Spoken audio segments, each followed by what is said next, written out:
नमस्कार दोस्तों, अगर आप यूजीसी नेट जेआरएफ की तैयारी कर रहे हैं और आप भी दिसंबर 2026 में पहली बार फॉर्म भरने वाले हैं तो आपके मन में ये सवाल बहुत ही ज्यादा कौन रहे होंगे कि कौन से विद्यार्थी इस फॉर्म को भर सकते हैं और कौन से नहीं। क्या ग्रेजुएशन वाले इस फॉर्म को भर सकते हैं या बीएड वाले इस फॉर्म को भर सकते हैं? तो वीडियो में अंत तक जरूर बने, आपके सारे डाउट क्लियर हो जाएंगे। तो सबसे पहले हम बात करते हैं यूजीसी नेट जेआरएफ होता क्या है। तो सबसे पहले देखते हैं यूजीसी का फुल फॉर्म। तो यूजीसी यानी यूनिवर्सिटी ग्रांट्स कमीशन होता है, यानी विश्वविद्यालय अनुदान आयोग। और नेट का होता है नेशनल एलिजिबिलिटी टेस्ट। तो यूजीसी नेट यानी university grant commission national eligibility test होता है और ये राष्ट्रीय स्तर की परीक्षा होती है। इससे दो फायदे होते हैं। पहला कि नेट एक योग्यता मिल जाती है और दूसरी जेआरएफ मिल जाता है। तो नेट क्या होती है?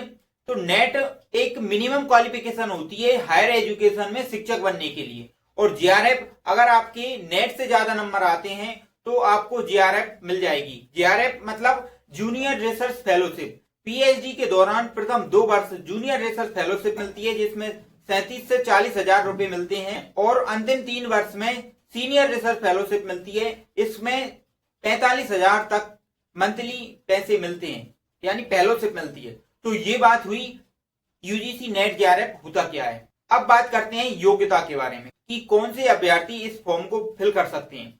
तो सबसे पहले जान लीजिए, यही बहुत सारे अभ्यर्थी कंफ्यूज रहते हैं कि क्या हम इस एग्जाम को दे पाएंगे या नहीं।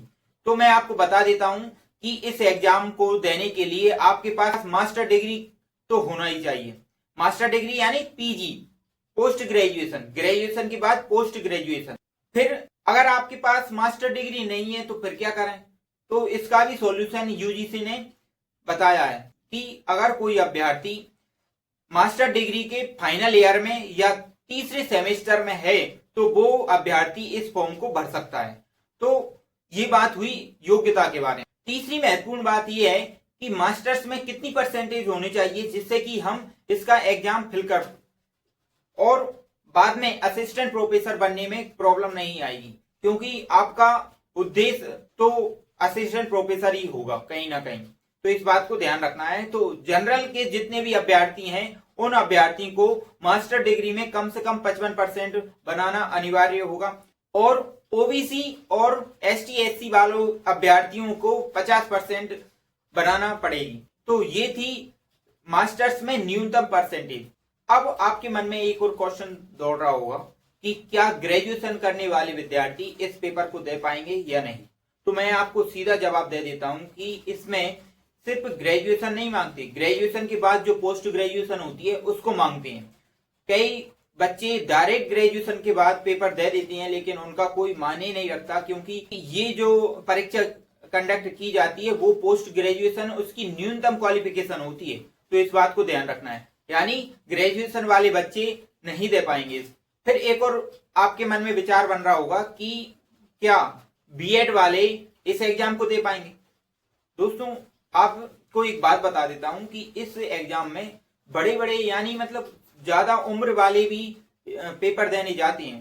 तो इनसे बच्चे कंफ्यूज रहते हैं कि इसकी एज लिमिट वगैरह क्या होती है। प्रॉब्लम आती है क्योंकि जो बीएड वाले होते हैं, कई सारे टीचर्स भी कई सारे जो स्कूल लेवल के टीचर होते हैं, हायर एजुकेशन लेवल के टीचर होते हैं, वो भी एग्जाम देने जाते हैं नेट जेआरएफ का, क्योंकि ये हायर एजुकेशन की लिए पात्रता होती है और ये बहुत ही महत्वपूर्ण होती है। क्योंकि जहां एक टीचर को 50,000 तनख्वाह मिलती है एक महीने में, वहीं हायर एजुकेशन में 1 लाख से स्टार्ट होती है, तो सैलरी भी मायने रखती है। तो इस बात को ध्यान देना। तो दोस्तों, अब बात करते हैं एज लिमिट की।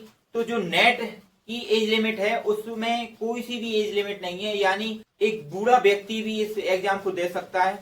और जेआरएफ के लिए इसकी एज लिमिट जरूर दी गई है कि जो भी अभ्यर्थी 31 साल के हो चुके हैं उनको जेआरएफ नहीं मिलेगी। तो इस बात को ध्यान रखना है। अगर आपकी एज भी 31 साल से ज्यादा हो चुकी है तो आप जेआरएफ के लिए एलिजिबल नहीं है। हाँ, आप नेट कर सकते हैं, असिस्टेंट प्रोफेसर का एग्जाम दे सकते हैं, लेकिन आपको फेलोशिप नहीं मिलेगी। तो इस बात को ध्यान रखना। एक अंतिम सवाल बनता है कि इसमें फीस क्या रहती है। तो फीस के बारे में बता देता हूं कि जो जनरल के अभ्यर्थी होते हैं उनके 1150 रुपए देने होते हैं, और ओबीसी और ईडब्ल्यूएस के लिए 600 रुपए देने होते हैं फॉर्म भरने के लिए। एसटी एससी और फिजिकल हैंडीकैप्स वाले अभ्यर्थियों को 325 रुपए लगते हैं। तो ये थी सारी जानकारी यूजीसी नेट जेआरएफ के बारे में कि कौन से अभ्यर्थी इस एग्जाम को दे पाएंगे और कौन से नहीं।